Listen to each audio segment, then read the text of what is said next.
So I'll give you a little bit more of my background so you understand this presentation is my perspective. I worked for a large corporation for 25 years. And so in 2001, I went into my first startup, a lot older than you are today. So now I'm in my fifth startup. The first one went nowhere, but it was a great learning experience. The second one, we won a NIST competition in September of 2004. We were told we'd won $2 million from NIST for a program in the telecom space. In November, they called us and said we couldn't have the money. The Congress changed from Democrat to Republican or something like that, and the Republicans canceled the grant program. So we had $2 million for 2 months, and then it disappeared. So we folded up that business and started another one. The third one got bought by a private investor. Then we started a fourth one, and the fourth one is now doing business in China. And we have 500 employees in China and plenty of revenue. But I'm a shareholder and a board member, and I can't get my money out of China. So there's a lesson in that somewhere. I'm now in my fifth startup, and it's going well. So everything here, it's important that it's my perspective from my experience. And everyone that's been through this and everyone that's been through startups, I'll give you a different story. So my advice is talk to as many people as you can, because we've all trod a different path to get to where we are. The thing you should understand, there are no rules in this game. Lots of exceptions. Expect the unexpected. No matter what you read about investors or people with money, they'll break the rules. You'll try and find guidelines. You'll never find guidelines. Just, it's hard work. And it's going to consume all your resources. And I'm going to tell you now, there's a very low chance of success. So this is a competition, and I hope you win. But when you get into the real world to start a business, if you are married or thinking of getting married, or you're thinking of having children, or you're thinking of buying a house or anything like that, don't, right? Because a startup will bankrupt you personally. It'll divorce, you'll have a divorce, your kids won't have a college savings fund. If you're going to do this, make sure you're willing to do it all the way, right? It's not a game. And follow every piece of string. By that I mean, if you get a lead or an opportunity, follow it. Don't dismiss it. You never know where a lead's going to get you. My experience has been talking to some of the people I've thought were idiots, introduce me to other people, and it gets you somewhere. So don't dismiss any lead that comes your way. Just go for it. And as I said, expect the unexpected. And the purpose of this presentation, if I just go back, can you manage money? So investors in a startup, no matter who they are, whether they're donors, angels, VCs, philanthropists, they're giving you money to run your business. And they want to know whether you can manage that money and put it to good use. So what I'm going to talk about today is no more difficult than balancing your checkbook.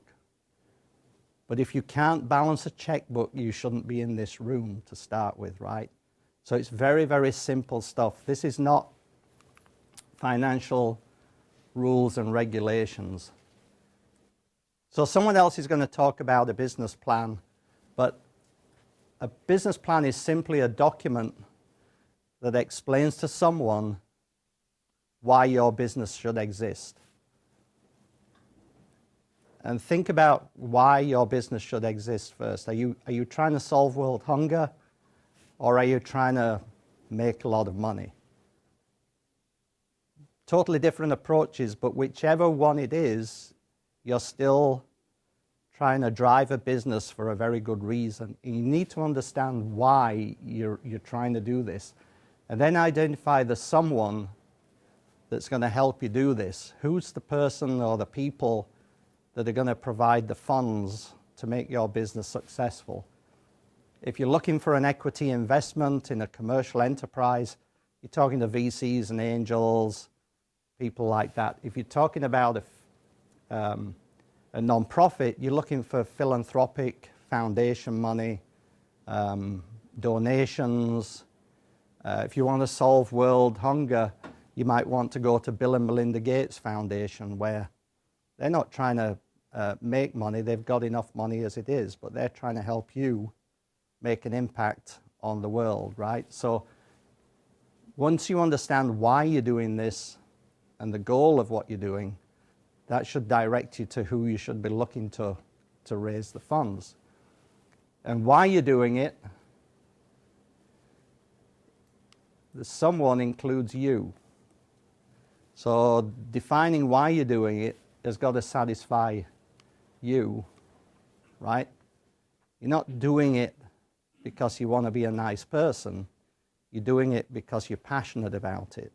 And if you have no passion in what you're doing, the potential donors and investors will realize that really quickly and dismiss you. So you're not doing this because you want to buy a big house and a boat and a car and vacation in the Bahamas. You're doing this for a passionate reason, and this has to come across when you're pitching your business. So what does the someone want to know? The someone is the donor, the philanthropist, the equity investor. They don't want to know about your better mousetrap. They're not usually very concerned about how your invention works, if it is an invention. They're more concerned about your team's ability to run a business. You're asking them to put money into a business, and they want to know how you're going to manage that money. Are you going to fritter the money away and spend it on a wonderful lifestyle? Or are you actually going to create something that's sustainable and either makes a profit that they can share with, or you're going to, as I said, solve world hunger and have an impact on the world? So this is about your team's ability to run a business. They want to know if you can take input. Investors of any kind want to know if you're coachable. If you're not coachable, they'll run away quickly. Being coachable means you'll take their advice, you'll take their input, you'll listen to suggestions, and you'll try and use their experience to improve your business. Sometimes you get bad input. You've got to be able to tell the good from the bad, and if it's bad input, ignore it, but at least pretend you're listening to them, right? Can you pivot? Pivoting means you set off down a road with a business idea, you come to a point where a better idea takes over, and you change direction. It's just the ability to change direction when a new opportunity emerges, or the opportunity you were chasing changes. So they want to know if you're coachable, whether you can pivot, and they'll want to know your assumptions. What are you assuming when you put your business plan together? Did you assume good, tangible things about your business? Or were you in a reality distortion field where you're making up everything about this business and you're just assuming it's going to be great? You've got to have an approach to this business that has justifiable assumptions behind it. And they will assess your business ability. The people with the money will assess your business ability. They'll hire somebody else to judge your innovation, to do due diligence on your innovation. They'll go and find, if you've invented something and you're going to cure cancer, they can phone 100 different cancer experts in NIH and Johns Hopkins and wherever, and ask those experts about your technical idea or your technical invention. They'll hire people, they've got resources all over the place for advice on technical issues.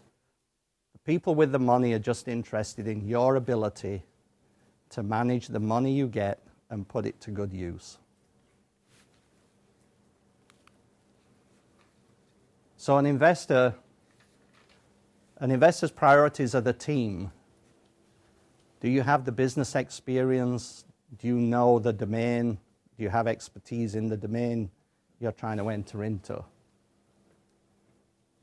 Is your idea in their comfort zone? If your idea is similar to something else they've done before, if your idea is something that was the hot topic 5 years ago and is now passé, they're not interested. And investors are a bit like penguins. One VC told me, penguins stand on the edge of the ice, and when one jumps in and doesn't get eaten by a seal, then the rest of them jump in. So VCs are always looking for the first person to jump in on an idea. Once one of them jumps in, didn't get eaten, they all jump in. So equity investors tend to follow fads in the industry. Is it a new and growing market? Will they get a return on their investment? If they give you $5 million to run a huge business, they expect $50 million back in 5 to 7 years. So they're not willing, equity investors are not willing to invest in small opportunities that are not going to grow their investment. Are there barriers to entry? Is there anything to stop the competition copying you? So if you've got an idea and you're starting to roll out your business, what's to stop the person that was sitting next to you and listening to your phone conversation from just copying you? Don't think that non-disclosure agreements and patents and things like that will protect you, because if the other team has got a lot more money than you, they can pay a lot more lawyers to defend anything you try and do. So if you're a small fry with a great idea and you go up against a corporation that's stolen your idea, the lawsuit will ruin you, just the cost of defending your patents, etc. So be very careful about relying on patents or commercial agreements. You have to have know-how that's in your head or your team's brains, and the know-how is what keeps it secret. The competition can look at your patent but not necessarily know how to implement what you're doing. So if you've got that kind of intellectual property in the heads of the team, that's very valuable. And investors are looking for an exit. They're looking to make their 10 times investment on what they gave you. And again, this is for commercial startups. In the non-profit world, the philanthropists and the donors are just looking for you to make a social impact. They're not looking for a return on their money, but they're looking for you to do something with their money that's impactful. So the basic question is, can the team deliver the business model? Can the people in your team actually deliver what you've put in your business plan? Who's on a team? Usually have a CEO, a chief executive officer, chief operating officer, and founders. So the CEO is usually an experienced leader that's responsible for leading the money raising, usually someone that's done it before, someone that the investors or donors will recognize as a person with previous success. A chief operating officer is someone that manages the day-to-day tactical decisions and the resources. Resources are money, people, facilities, commitments to customers. And then you've got founders, and founders are the people usually with the entrepreneurial spirit, the people with the passion, the people that don't recognize barriers, They try and go through a barrier. They refuse to acknowledge there's anything such as defeat. But it's very rare to find all these attributes in one person. So your team should be a mixture of people with different capabilities and qualities. Recognize that one person may have two of these attributes, but finding a leader in a team with all three is unusual. So make sure if you're going out looking for investment, you've got a balanced team that can make these three areas appealing to whoever's got the money. This is a quote from Growtech. This is Steve Frederick was quoted in, I think this was the Washington Post. They made a huge investment in a company called White Ops. And Steve Frederick said, you know, this team has potential to make a massive impact. The founders are well known. This combination of influence and innovation will fundamentally change the game. So if you're looking for equity investment, if you've got a commercial business, the investor's looking for game changers. They're looking for people that know how to do this and can make an impact on the industry. The one thing I have to tell you, I don't want you to feel that you can't do this. Everybody starts somewhere. The first startup I was in was a failure, but I learned a lot of these lessons from that first one. And you go on and you try a second one and a third one. Don't expect success first time, but by the time you've done it once, even if you failed, you'll have a reputation. People will know you, and they'll feel that if you come back for a second chance or a third chance, you've got the determination to succeed. So I'm trying to give you some sort of warning here that outside of this competition, the real world's going to treat you really badly, right? So I just want you to make sure you want to do this before you go out there. So now we'll get on to the financial side of things. So a pro forma income statement, by its name, pro forma means it's a forecast. It's your view of the future. It's not a financial statement that has to pass financial reporting standards. If you asked a CPA to put a pro forma together, their head would explode. Pro formas are your personal view of what's going to happen to your business. And it's the core of your business plan. Any investor, when they open your business plan, most of them go straight to the pro forma page and they don't read most of what you've written. And you've spent hours and days and weeks writing a good business plan. And all they want to know is, can you write a business plan? The fact that they don't read it can be very disappointing. But the fact that you've done it and you went through the process is what they want to know, because the whole document adds up to the pro forma. So the fact that you've done it and you've come up with a pro forma, it's key to them understanding about how you're going to manage money. That's all it is. And it's your view, it captures your assumptions, it embodies your strategy for the business, and it reveals your abilities. And it's nothing but a very simple spreadsheet.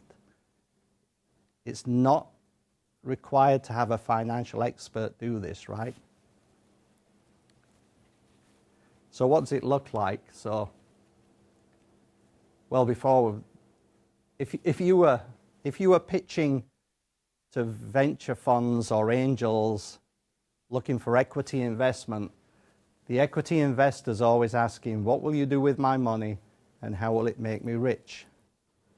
So I showed this slide to an angel investor I know, and he said, Steve, you're wrong. I'm already rich. I want to know if it's going to make me richer than I am already. If it's a donor, if you're in a social non-profit, they want to know if it's financially sustainable. They want to know if you get a contribution, is it just going to be a waste of money? Or can you actually sustain the business? Can you sustain the non-profit and make an impact? And the pro forma has to answer those questions. And if it doesn't, it's a big red flag. So how do you build a pro forma? So whatever you have as an idea, whether it's a product or a service, you've got a timeline. There's a certain amount of work to be done. You've got to gather resources. You've got to put a plan together. You've got to develop your service. You've got to develop your product. You've got a timeline that starts from today and goes as far as when you're actually receiving cash. You're actually selling something. You're actually receiving investment money or donors' money. First thing you do is develop that timeline. And when will you have a beta product, something to test in the market? How long will it take before you have a beta product? When will those features be ready? And at what price are you going to charge? Again, I'm leaning towards commercial products because I've never been in a non-profit. I'm not an expert on non-profits. I don't fully understand how they work. I couldn't give you advice on that. So I tend to lean towards commercial products. When you're going to have a minimum viable product that's got the minimum set of features the customer wants at a price they're willing to pay. Then when will you have released 2 features? When will you release the next set of features? It's a bit like an iPhone. You know, when does the next set of features come on the iPhone? Are you going to give them away or are you going to sell the features? How many people did it take to develop the beta product? How many people did it take to develop the features in release 2 and release 3? When are you going to start marketing it? Are you going to start marketing the product after you've finished developing it or 6 months before you finish development? When are you going to start testing the market with your product? When are you going to take sales? When are you going to hire a sales force? And how are you going to get the first sale? And how much sales expense is it going to take to create revenues? So all this has to link together. So if you're building a team, you're going to build a product or a service, you've got people developing the product or service, you've got people then marketing it, you've got people then out there selling it. If I'm a potential investor in your business and you're asking me for money, I'm going to come and talk to your team and I'm going to separate everyone. I'm going to separate the development team from the marketing team, from the sales team, from the executive team. And I'm going to ask basic, simple questions. And I'll ask the development team, what are you developing? And how does that contribute to the final product? And what are you developing? And what are you developing? And when are you supposed to have your piece finished, and your piece finished, and your piece finished? I'll ask the marketing team what their plan is to start marketing it. And you can bet all the timelines are not going to line up. Because the R&D teams usually work into one timetable. The marketing team's got a different timetable. The salespeople are out there selling it before they've got anything to sell, so they're making it up, right? And selling something that you're not building. So the whole pro forma is built on all of this linking together. So if you're a good manager of the team, you're making sure everybody in the team is aligned on the same plan. And if people are on different plans, different timescales, different deliverables, it's a warning.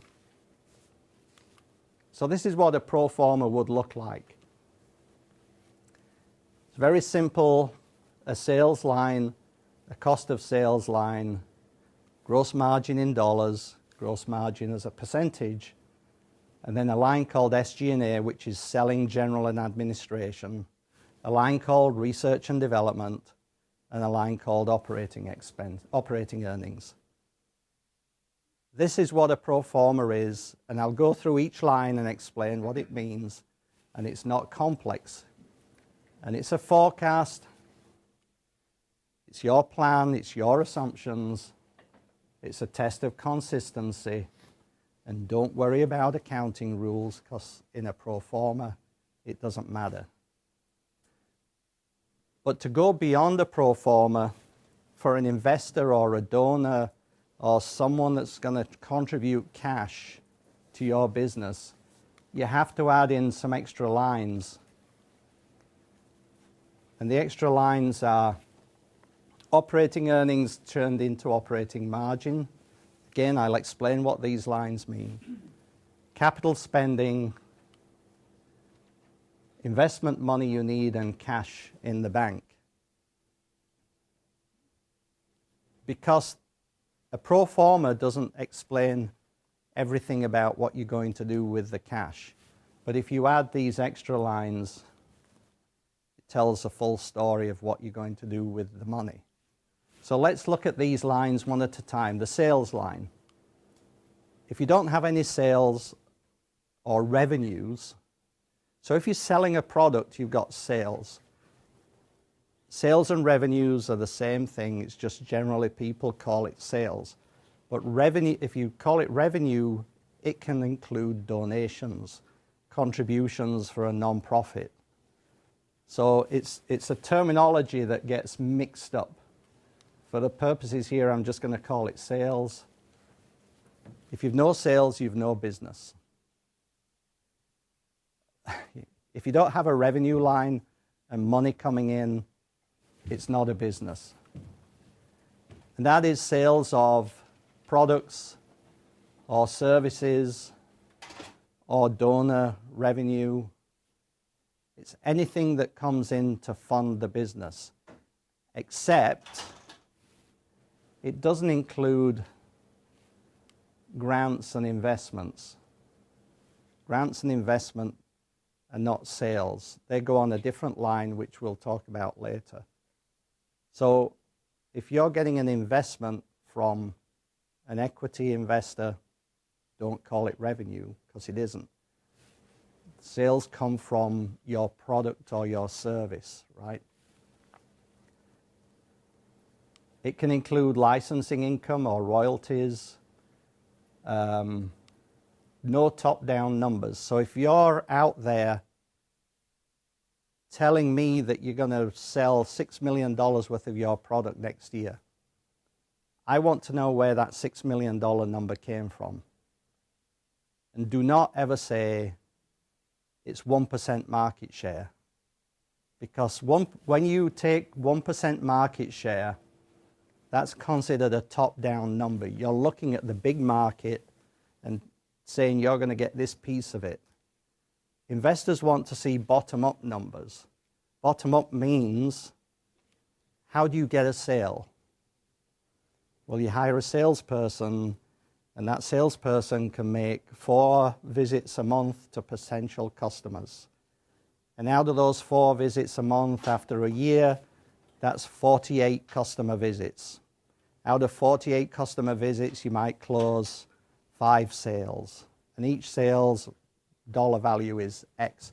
They want to make sure you understand how a sale happens, what the process is to get a sale.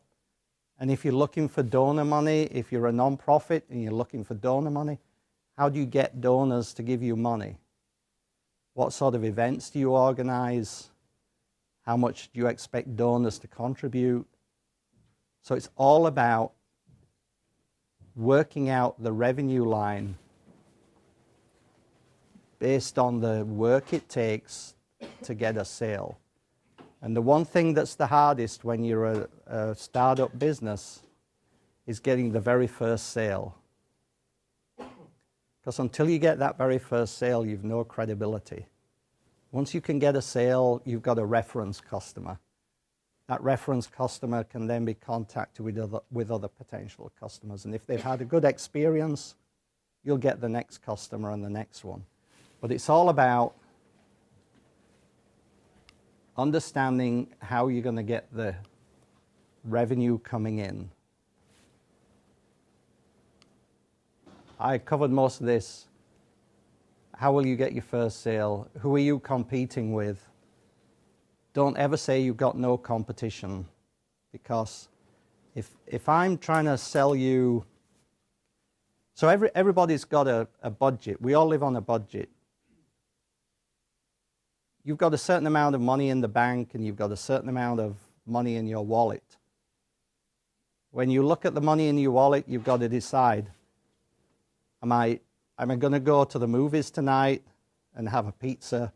Or am I going to the Kennedy Center and Morton's for a nice piece of steak? So you all live according to a budget. And if you want to buy a big screen TV, you go to the movies and eat a pizza. So the pizza and the movie and the big screen TV are competing against the Kennedy Center and a nice steak. So it's all share of your wallet. So don't ever say you've no competition, because the person that's buying your product or service can choose not to buy it and spend their money on something else. Just because you've got a wonderful idea doesn't suddenly put extra money in their wallet to pay for your cool idea, right? And finally, how did you set your price? How did you establish the value of your product or service? And how did you set a price that's reasonable? And the one thing that you have to understand is the people that you're presenting this to know less about your business than you do.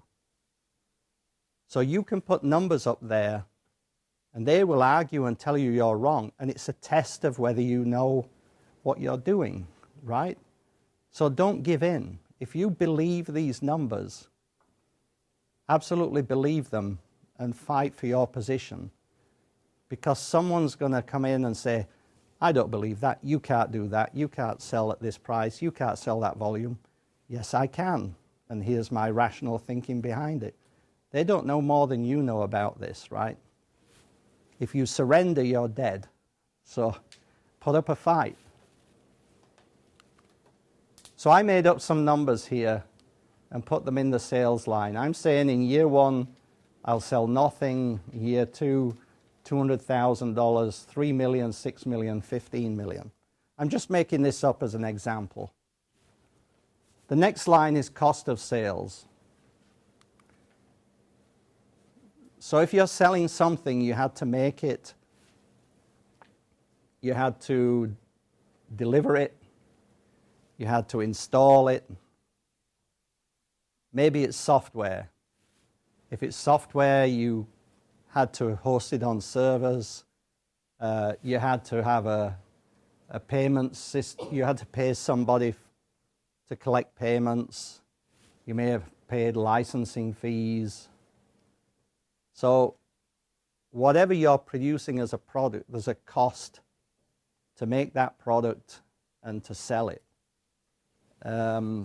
It can include warranty provisions. So usually if you sell something for $100, it's a good idea to put $2 in the bank in case your product doesn't work properly.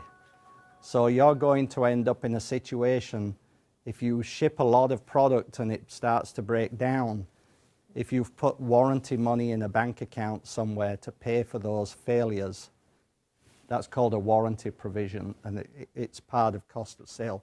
For the purposes of a simple pro forma, don't worry about it.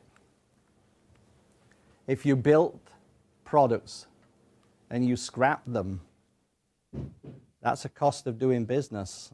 So if I built 100 units of something and I had to scrap 10 of them because they didn't work, that's a cost of sales. It goes in this line.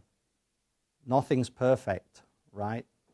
So if you build 100 and only ship 90 or something like that, then those 10 that you had to throw away have to go in the cost of sales line. Do you understand your costs? Do you understand what it's going to cost you? Sorry? Does this include operating costs? No, it doesn't include. This is just cost of the product that you're selling, right? The other thing is you have to incur the costs before you get paid for the product. So you may go out with your business and get an order for $5 million worth of product.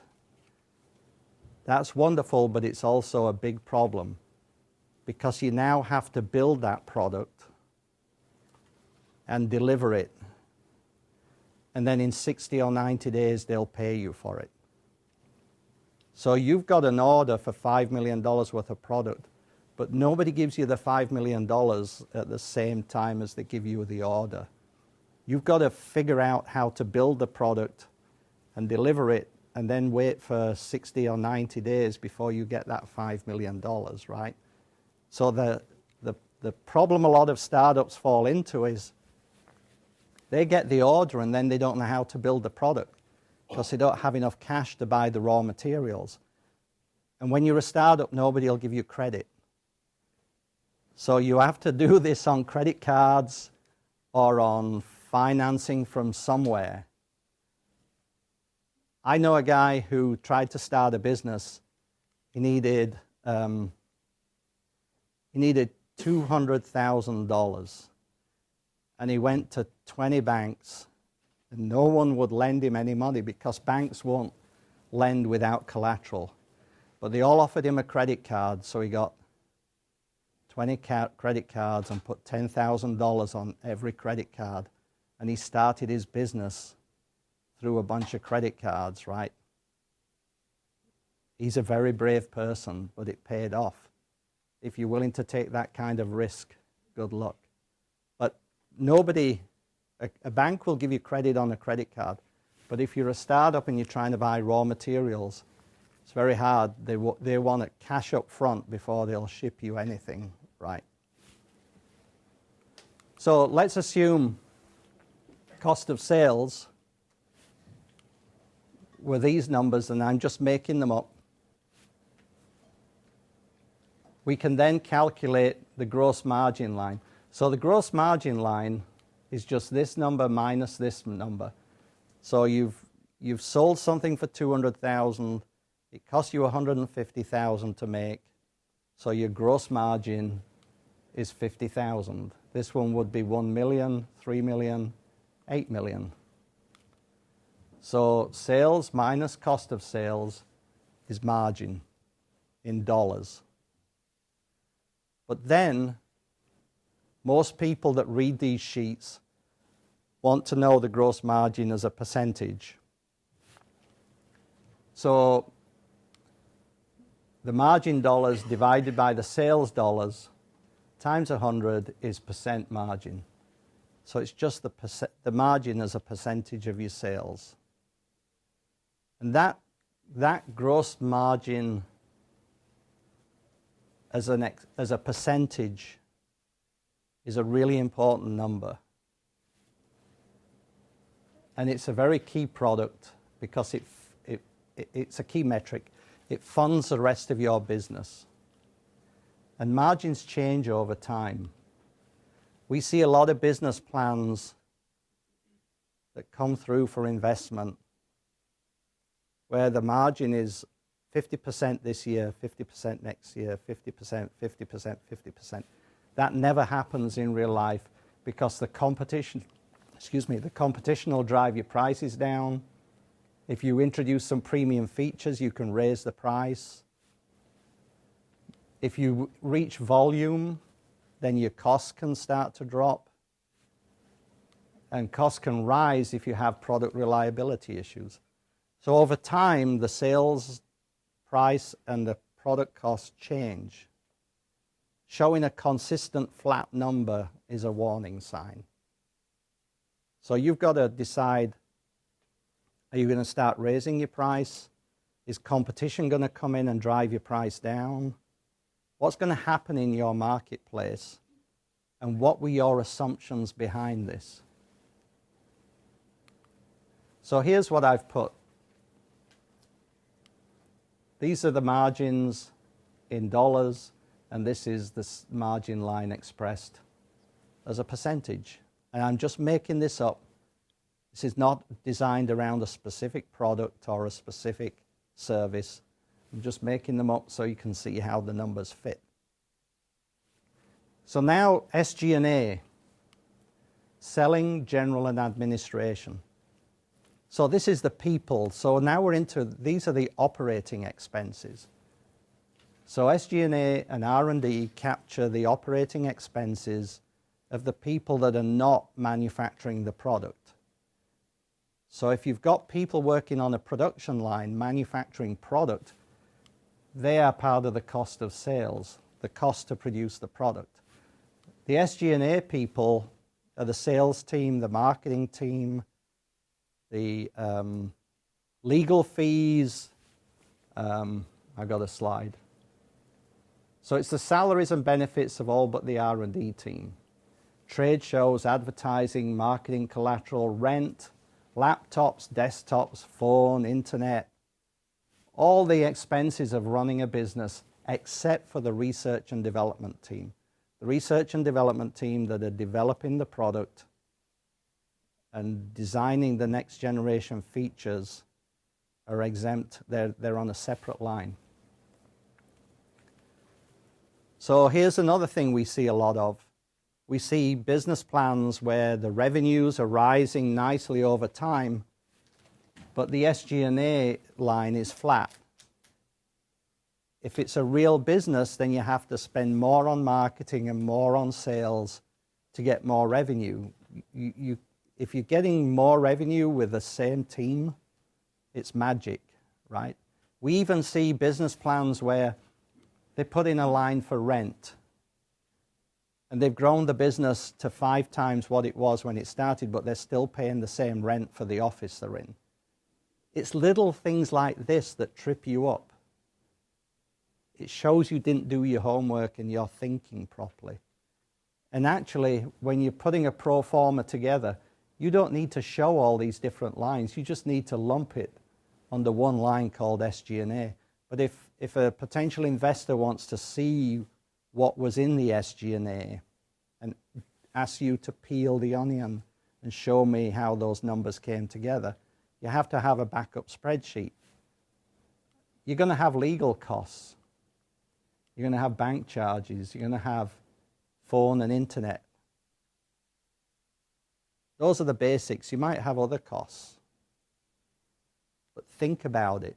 Think about what could be costing you money on this SG&A line and make sure it's consistent with growth. So I just put these numbers in, again, making them up. So we go on to R&D. This is the salaries and benefits of the development team. Include lab tools and lab equipment. And if you're contracting out any research and development work included in this line. So you may have 10 scientists working on something and you need another lab to do some expert work. You count the lab costs for those people in this line. But again, is your R&D spend consistent with new features that you're introducing? You don't get a new feature on a new product without spending research and development time. And again, I put in made up numbers. So now we can calculate, so these two lines together are your operating expenses. It's all the people in the company that are not building product and delivering product and installing product.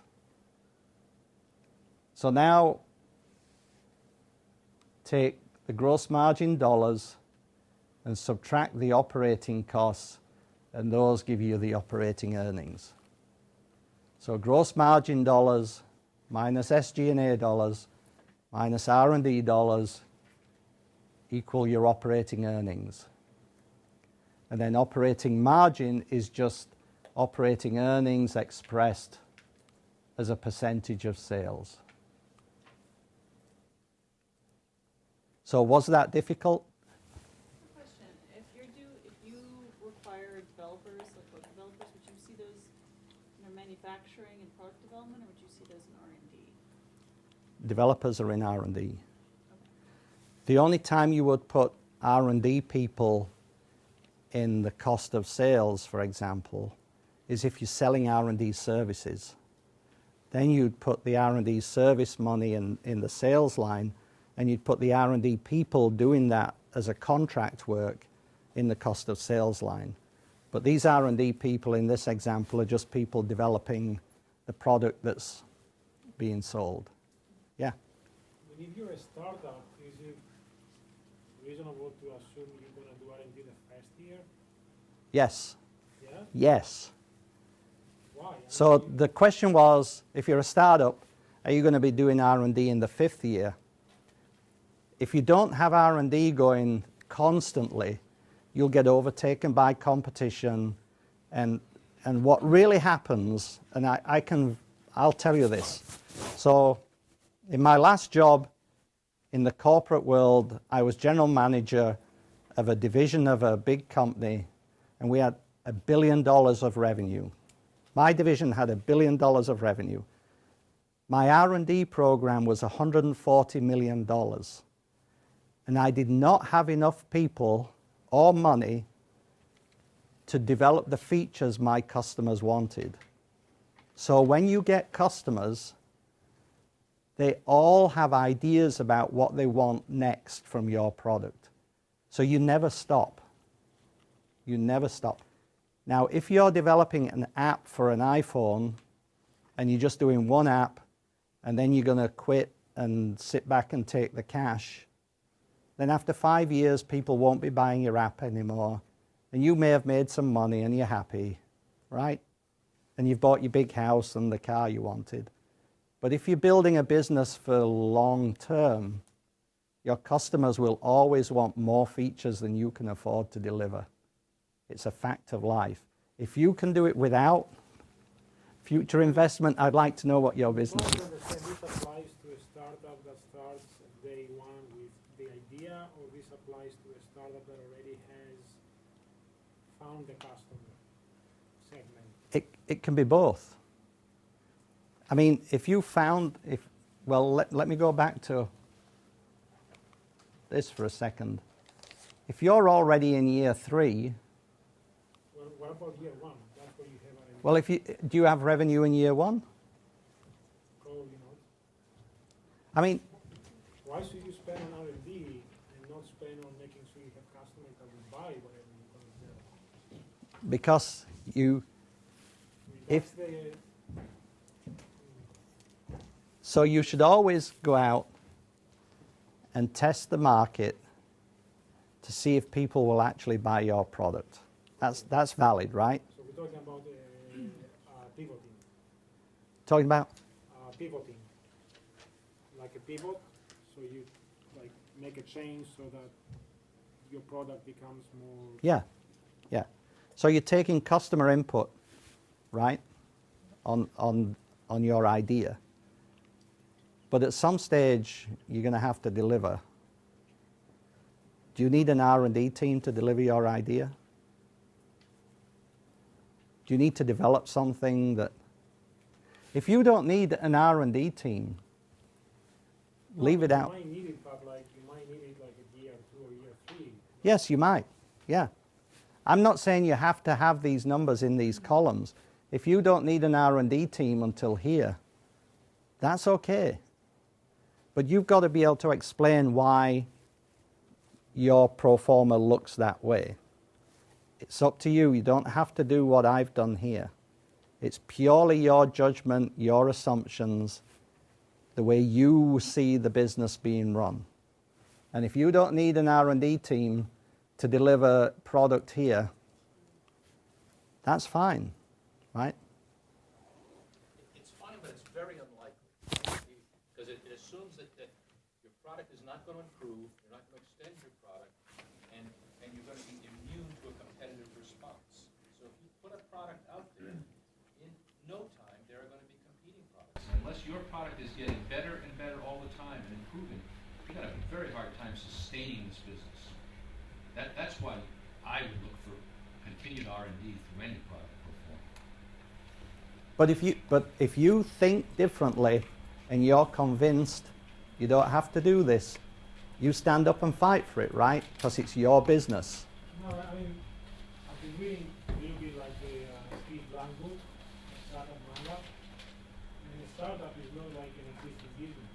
Startup is in search of customers. It's not assuming that they have customers and they should be already like. Correct, selling the correct, product. correct. So I was asking if it's reasonable in year one to like invest in R&D. So it all depends.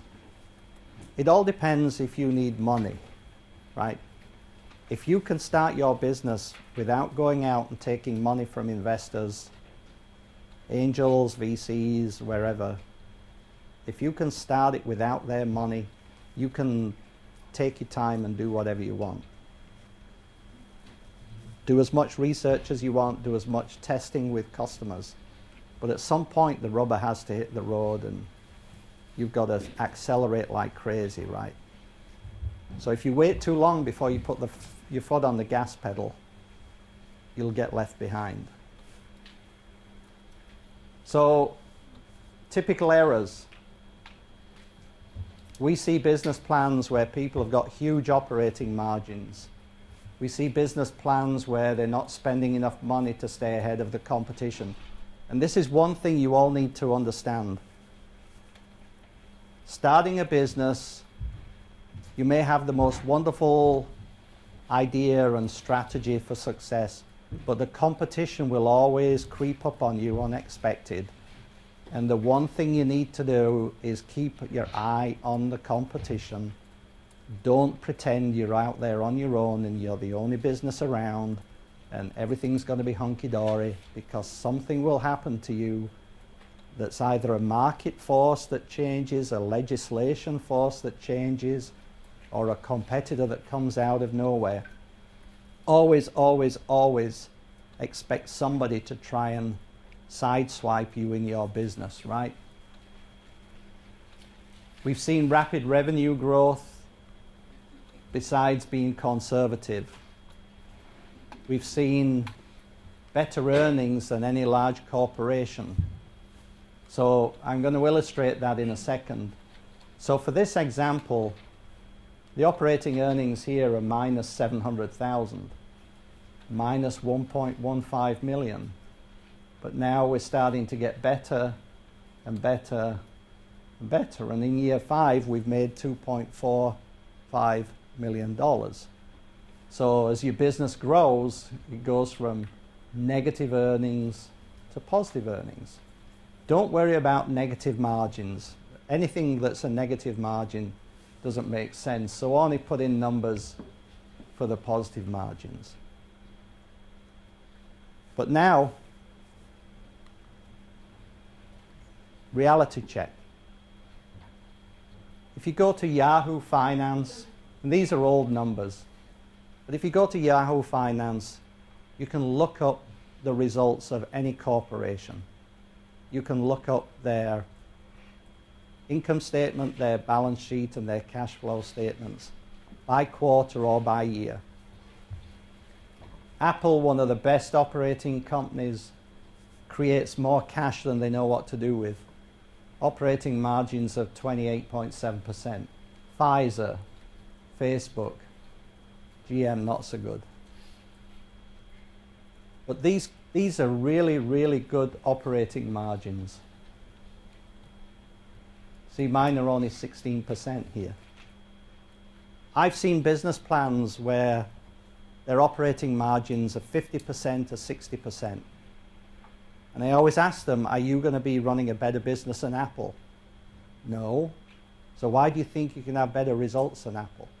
So what I suggest is, depending on the business you're thinking of getting into, go and find an existing company that's operating in a similar space and look at their achievements for gross margin and operating margin. Because potential investors will be doing exactly that. They'll be comparing you to the industry numbers, right? And if you are way, way better than an established company in the same space, not the same product, but is in a similar space, then you're not making the right assumptions about your business.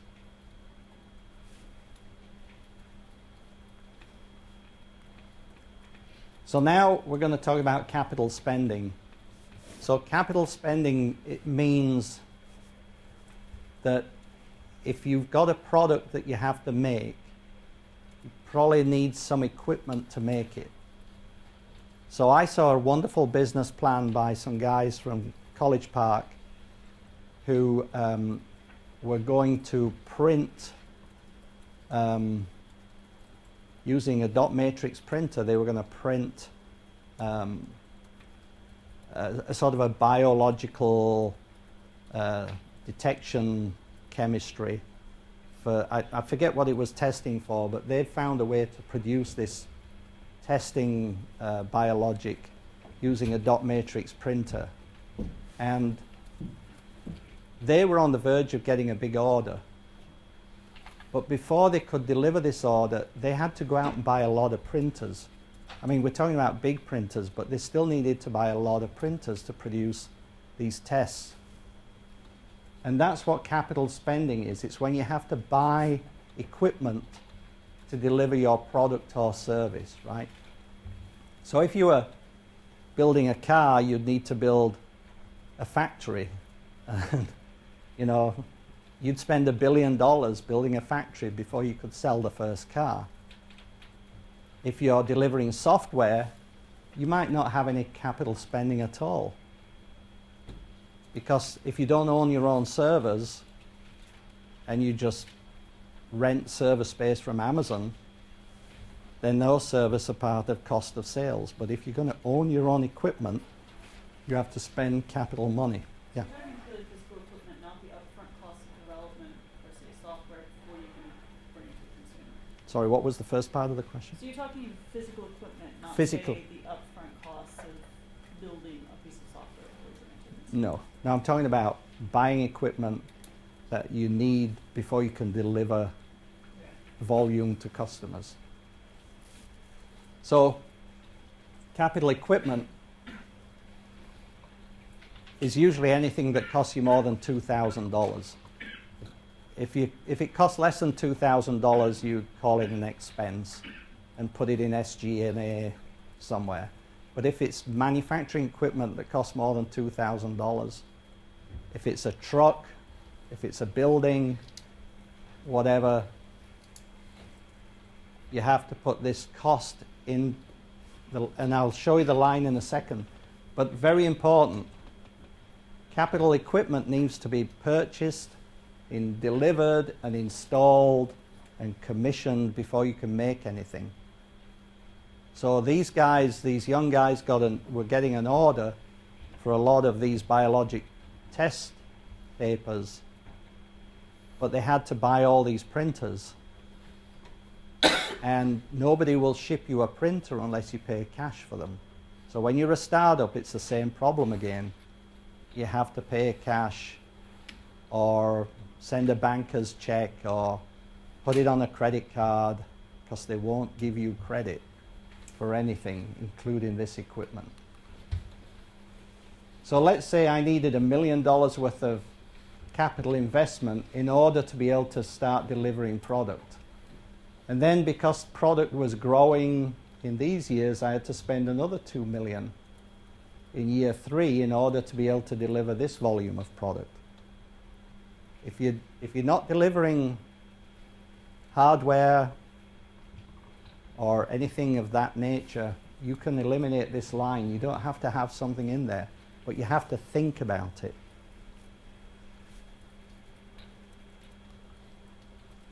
So how much cash do you have on hand now? You've always got to have some cash on hand, because you've got to pay people, you've got to pay your employees, you've got to pay the team, you've got to pay for raw materials to build the product.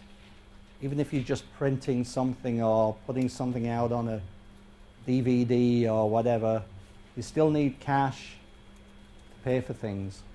You don't get credit. If your operating earnings and capital spend is negative, you need investment money.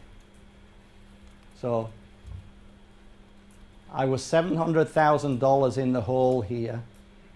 I had to spend a million here. So now I'm $1,700,000 in the hole. Up here, well, here I'm another 1.1 million in the hole, so I was already 1.7 in the hole, so now I add that and I'm 2.8 million in the hole. You get it? I had to spend another 2 million. I was already 800,000 loss here, so I'm now 5.6 million in the hole. I'm starting to make money here, so the hole's getting shallower. So this cash on hand is a cumulative number. I went negative, I went more negative, I went more negative, now I'm starting to go positive. Anybody not following me? Sorry, where are you trying to go positive? Hmm? Where are you trying to go positive? Well, I was 5.6 million in the hole here, but then I made money in this year, so now I'm only 4.8 million in the hole. I made money again, so now I'm only 2.4 million. So you cannot run a business on negative cash. There's no such thing as negative cash in the bank. And again, we see business plans where people come in and show negative numbers here.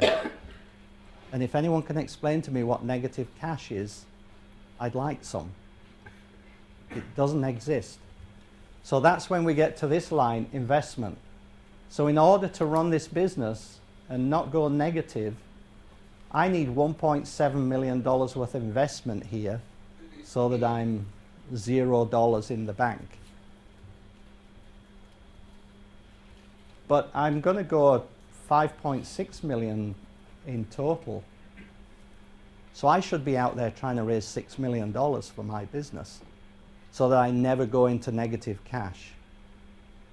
So this line then, the investment line, tells you how much money you need to go and raise from donors, equity investors, whoever the person is, the someone that's going to provide the money for you to run this business. So my choice is, I need 6 million investment. Do a monthly analysis to make sure, because what happens is, this is just what it looks like at the end of the year. But it may have been that in July, I was 7 million in the hole, and by the end of the year, I was only 5.6 in the hole. So when you start to get to this point, start to do it quarterly or monthly just to see how deep the hole really gets. So I need at least 2 million for the first year.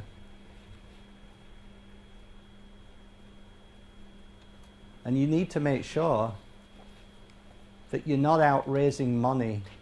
If I raise 2 million here, I need to start raising money again this year. You don't want to be out there asking for money all the time. So put a plan together for the whole 6 million and figure out when you need that money to come in. And if you start raising money tomorrow and 6 months from now you've raised the 2 million, then on the 7th month you have to go back out again to raise the next 2 million or the next 3 million. So when it says ask for 18 months to 2 years runway, runway is just a term about how long can you last before you need the next raise of money. So it's always best to go for an 18 months to 2 years of runway, so you're not constantly out there trying to raise money. You could raise 2 raises of 3 million each, or you could ask for 6 million in 2 tranches. So a tranche is a slice. So you go to a VC and you say, I need 6 million, give me 3 now, and in 18 months, if I've met all my objectives and you've seen I know how to do this, then you give me the next 3. So it's quite okay to split this into 3 million here and 3 million here and have a deal with the investor that, you know, I met my objectives, so when I meet my objectives, you agree to give me the next 3 million, right? It's a lot better than doing all this work here and then having to do the work all over again for another 3. So now, this is a completed pro forma showing that you can start to make decent money with $6 million of investment. And it wasn't complex math, was it? Yes? So your year 1 includes the expenses for year 1 plus the startup costs? I'm sorry, say that again, I can't hear you. Year 1 includes the expenses for year 1 plus the startup costs? What do you mean by plus the startup costs? So the costs before you start? Well, if you have, I'm assuming that year 1 is your very first minute of business. Prior to year 1, you may have invested a whole bunch of your own time and money. Have you done? No, I don't mean have you done it, but is that possible in the business you're thinking of? Yeah, so for example, I'll have to have 3 months prior where I'll pay for HR, for people and stuff before I start the reunification. So you've put personal investment in that. Yeah, which includes also renting and all of that. So there are several ways to deal with that. You can show year 1 as being the year that you started this business and funded it out of your own pocket, right? And later on, you can take that money back again from the company because it owes you that money. Now, most investors don't like you to do that. They want to be funding what's going forward, not what's happened in the past, right? So you can show the prior years as happening, and your personal money or your, if you've got business partners, you can show their business expenses that they've put out from their own pocket. But it's better not to ask to be paid back. The investors don't like having to pay for what's already gone, okay? But by all means show it, because it shows commitment that you've personally got an investment in this business. The more suffering you've gone through, the better they like it, right? So, is this as simple as you expected? This is just a spreadsheet.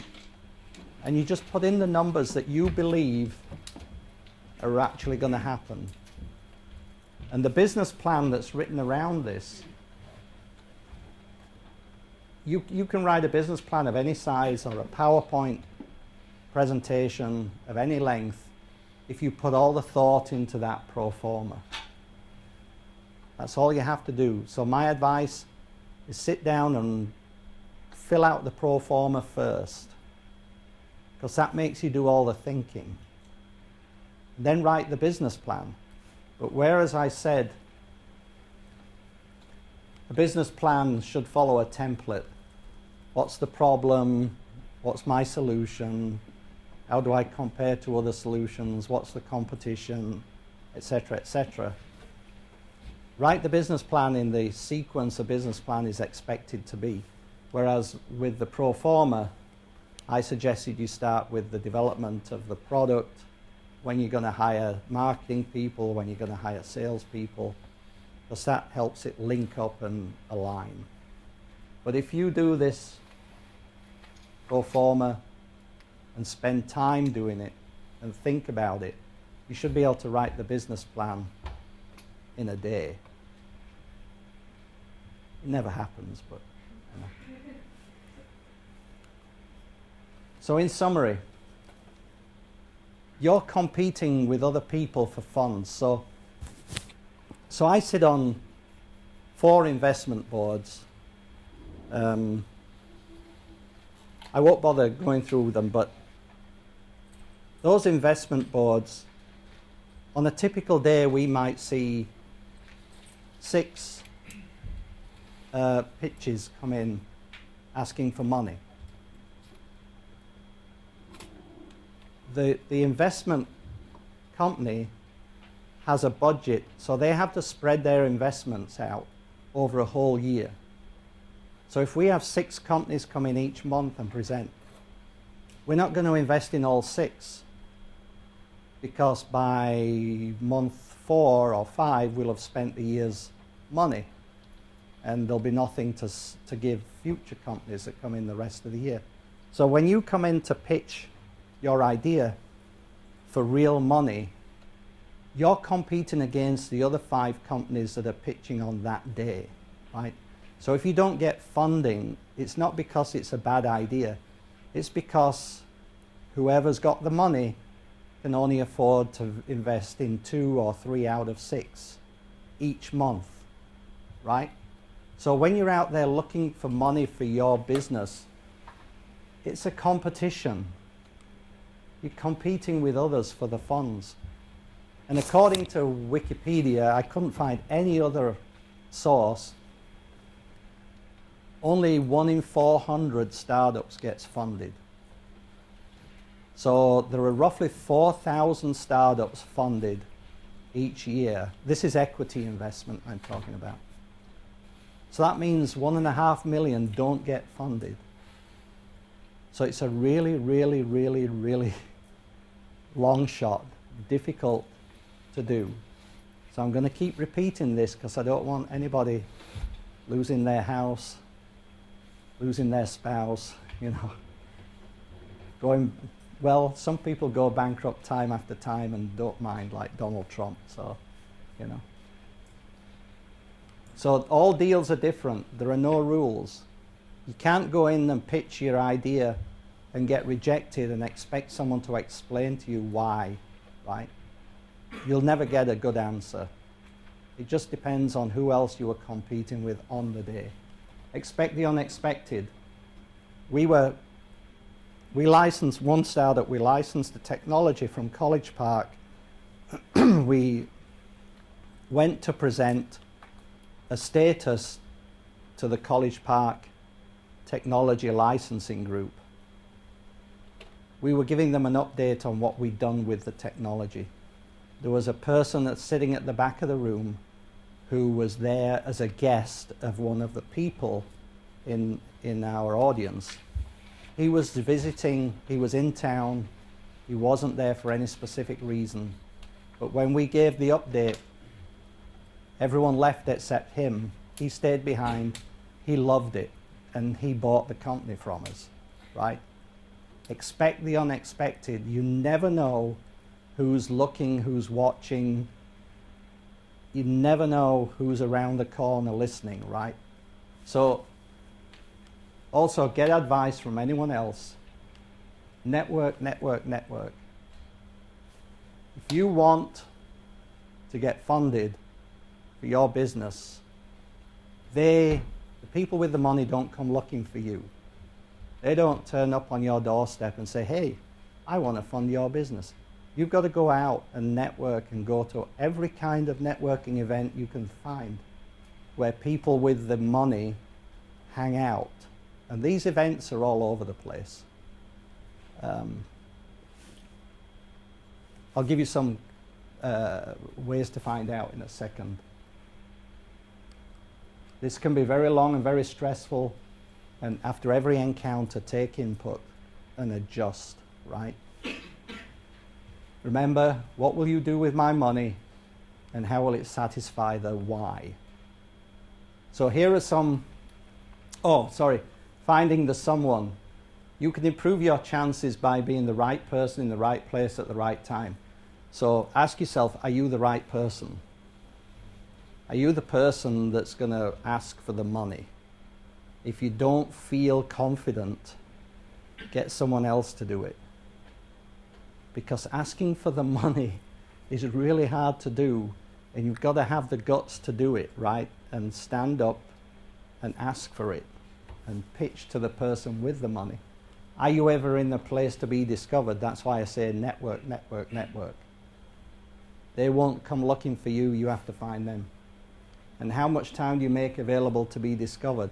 It's amazing how many people I've met that have got a fabulous business plan, but they spend all their time in the lab or in the office with their head down, working on their idea, and they're not out there spreading the word and making themselves available to be discovered, right?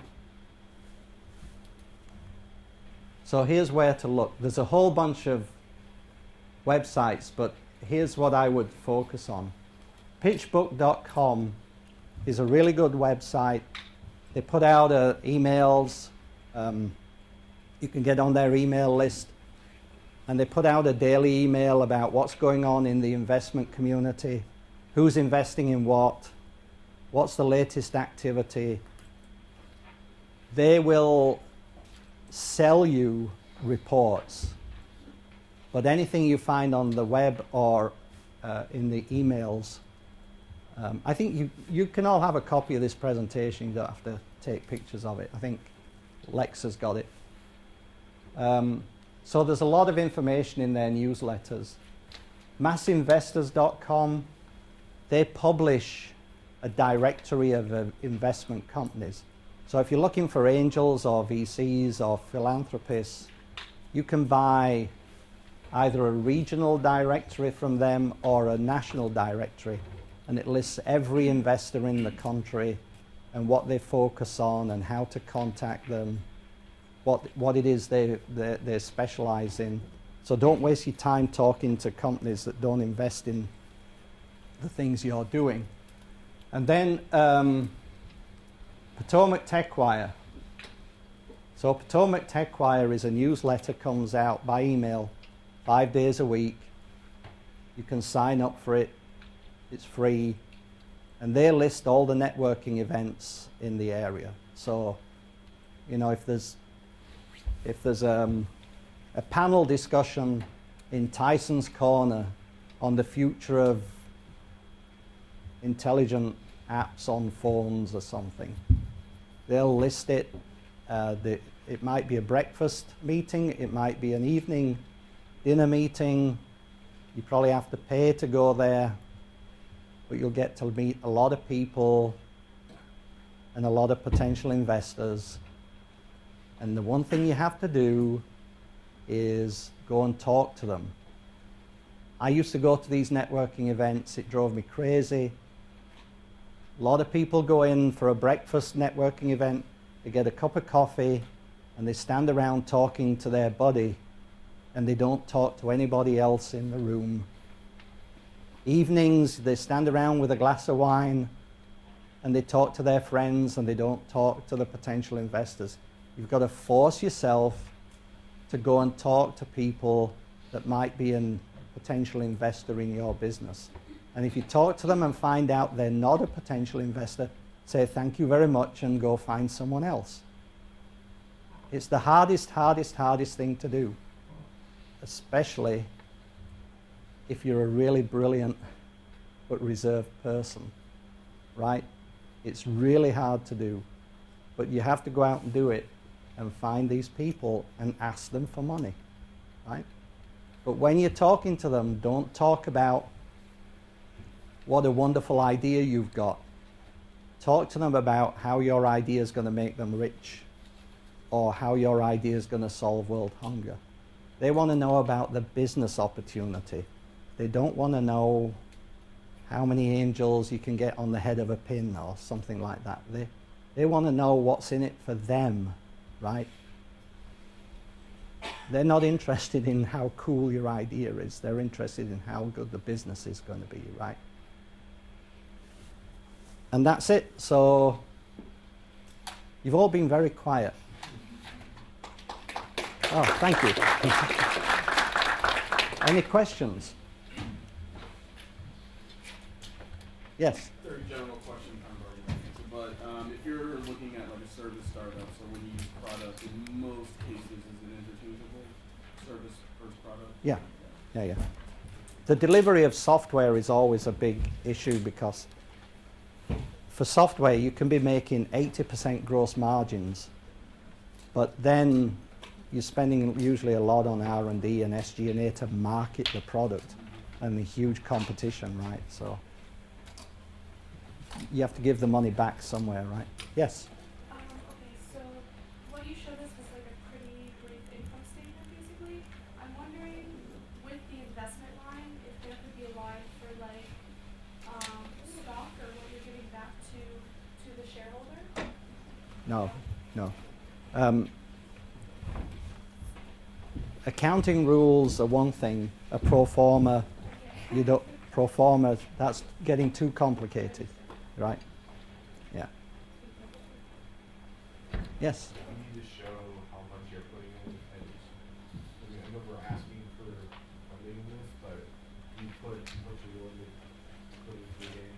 Sure, you can put your own money in on the investment line, or you can, when you're calculating the R&D line or the SG&A line, you can explain that that's 5 employees and you've actually got 8. The other 3 are using their own money.